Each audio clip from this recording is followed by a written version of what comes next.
What's going on? We're out here at a new lake. I'm gonna kind of show y'all how I break down a new lake.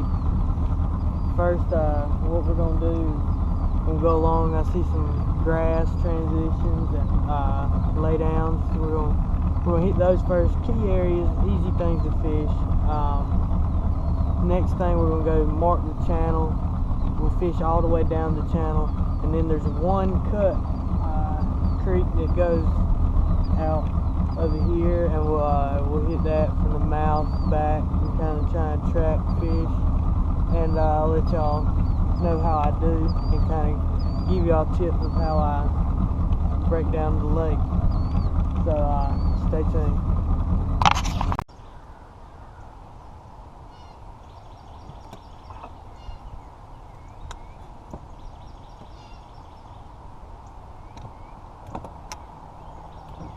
Alright guys, what's up? Right now I'm going to kind of show you what I look for in wintertime as I'm going along the bank fishing. A few things to look for, to cast at. I'm throwing a few different baits, and I'm throwing a rattle trap, a jig, and a chatterbait. Chatterbait in the more heavily wooded areas, and then a jig around the laydowns, and then a rattle trap in between or off the sides, off the points, the grass points. A few things to look for. For one is transition areas, grass transitions where it goes from plain bank and tree roots to grass. It don't matter if it's dead or not. They like to sit in that transition and feed and whatnot. In other areas where laydowns and wood have fallen down in the water, those are less likely to have fish on them because they're fished so much. But another area is dead trees that haven't fallen yet. The limbs on them have broken off and fell into the water over time, and it kind of creates an offshore structure that nobody has seen underneath the water, and nobody fishes that much. And but there's certain types of trees that hold more fish than others.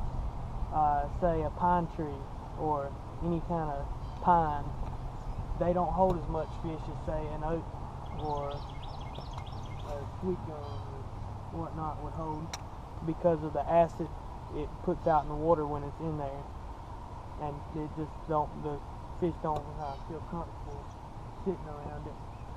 And another little area you should focus on is little cuts in the bank and dips in the bank, and any place that sticks out further. Those will be key areas to cast to. And then if you see a point out ahead, you can take a little loop cast and hit it. But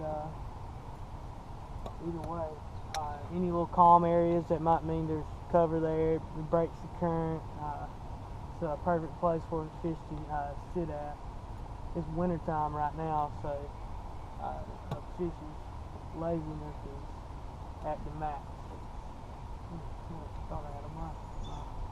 Anyways, I'll get back with you later on in the day.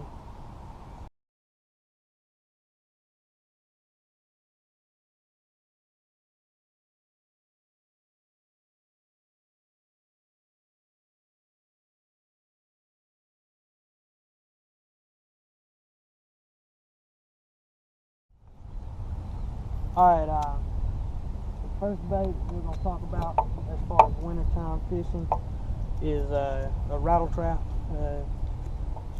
One of the best wintertime baits ever known. I'm fishing it right now because of the grass, submerged grass in this lake.